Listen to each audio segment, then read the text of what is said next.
Our special guest right now is board-certified behavior analyst Evelyn Gould.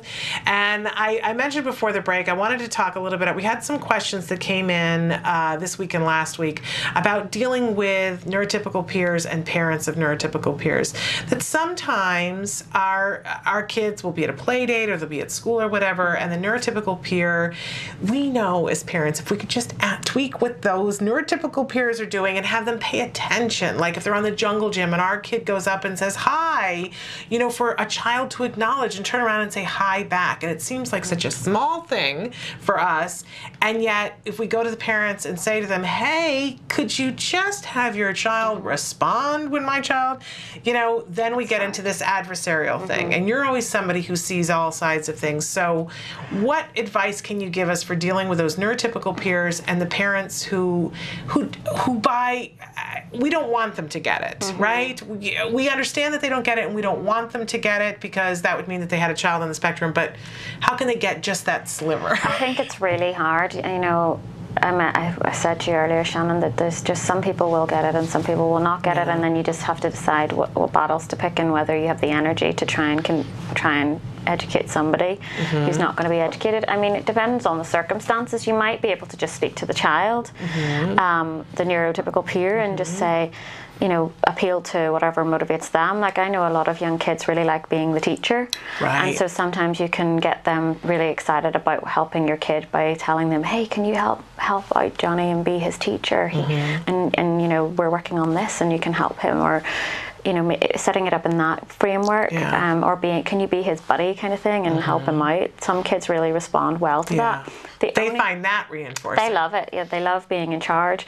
The only thing about that is that some parents, I definitely have found, don't really like that. They don't want their child to be a therapist to your kid for whatever reason. They just have a difficulty with that. So you're kind of treading on thin ice. I mean, many parents will not care, and you can just talk to their kid about helping your kid and it's not going to be a problem, but just to be aware that some parents don't really like that. So it really is kind of feeling your way, I think, and just trying to find a way, but just being prepared for different people. People are just different in how they see things. I mean, some parents I think will respond very well if you just approach them very non-confrontationally, and just say that you need help, you need them to help you, or would they mind if their kid helped out your kid a little bit, and just educating them, because they may just not be aware. I think that's really it. Really just be totally in their own little clueless kind of place. I mean, we all have been in that circumstance where we're talking to a parent who just so completely, they don't get it. And that's frustrating to us. But on the other hand, there was a time when I didn't get it. There was a time when I totally didn't get it. And I didn't know that I didn't get it. I didn't know that there was something I was not getting. And, you know, circumstances changed and then I got it in a different way. And I would like to think that if I had a neurotypical child and somebody had come to me and said, hey, can you help me out? Can your child do this? That I would have been thrilled I would suspect that a lot of parents will feel terrible when you actually say to them, you know, oh, would you mind if your kid's whatever and I need help, I need whatever, and you just kind of explain to them that, they'll be like, oh my goodness, I didn't realize, and they'll feel embarrassed, or they'll feel like, I know I would feel like that, and I have felt like that whenever I've grumbled about someone's behavior and then find out some information that then makes me feel terrible for not knowing that. So I imagine that some people will respond that way, but I mean, you may just get some people who just don't get it.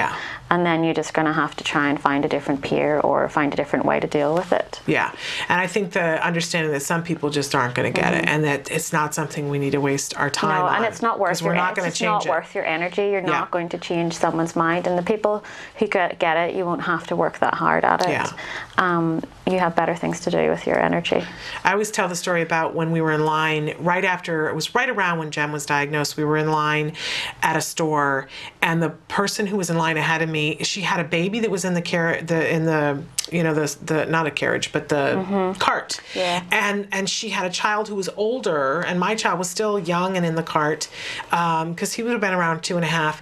And the older child was standing there, and he was flicking his scarf. And just flicking it, and he started flicking it at Jem. And Jem was having a whole sensory, issue, and I could tell that we were about to get to meltdown.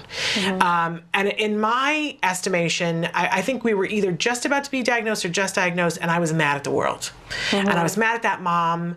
I didn't know her circumstances, but I was like, look, you got 2 neurotypical kids, and I got a child, and I got all these things I got to deal with, and like, really, you're going to let your kid flick his scarf? And I was mad. I was furious, judging her, had already weighed and measured her and sent her off to trial as a parent who just didn't care, and I was ticked, right? And she was throwing me dirty looks, because then I started to interact, and I was saying to the little boy, could you not do that? And then finally I said to her, could you not do that? And she turned to me and said, my child has autism, and we're just trying to get through this line the best that we can. And she was standing there judging me, thinking I had this neurotypical baby in the cart, and that I should just let my child, and I said, oh, my child has autism too, which is why we're about to have a sensory meltdown. And then there was this moment of, okay, we both just judged each other and have no idea what the other is going through. And she then immediately pulled her child over and said some things to him and handed him something else to distract him, so that he wasn't flipping stuff into my child and I was distracting my child. And it was, so it was this amazing moment that happened, but I always remember that because I was so sure that she had it so much better than I did. So, something that you might just to think about with these other parents that we're talking about is to be proactive and not let it get to the point where you're just like, what'd you just do? Exactly.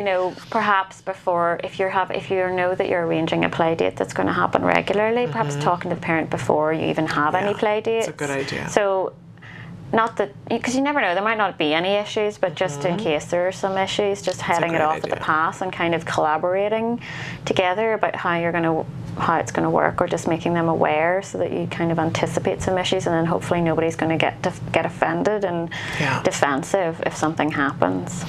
Okay, all great advice. And just to go over it, so we're going to be proactive. We're going to make sure that we talk about it when you're not mad. Right, talk about it when we're not mad. Ask for help, and and in some instances, depending on the child, we can go to the child and say, hey, can you help me? But that isn't always going to work. I find generally, I think young kids, or actually just all kids, generally want to help. Yeah. I think they feel they like being treated like they're, little adults kind of, and that they're in the team, and they really like that. Right. It gives them some responsibility. And I think that in general, parents are that way too. Exactly. But there are going to be times where we're going to meet kids and parents who are difficult, and maybe they have their own thing going on, and we could waste time getting angry or trying to change things for them, but maybe they have something going on that we don't know.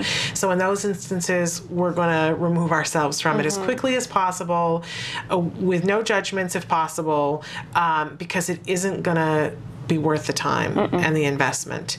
We're not going to change people's minds. Letting it go and moving on to another child and another parent that's not the child to have the play date with. Exactly. Okay, Evelyn, thank you so much. It is always so fabulous to have you in here. We had more topics that we wanted to talk about, but we'll save them for next week.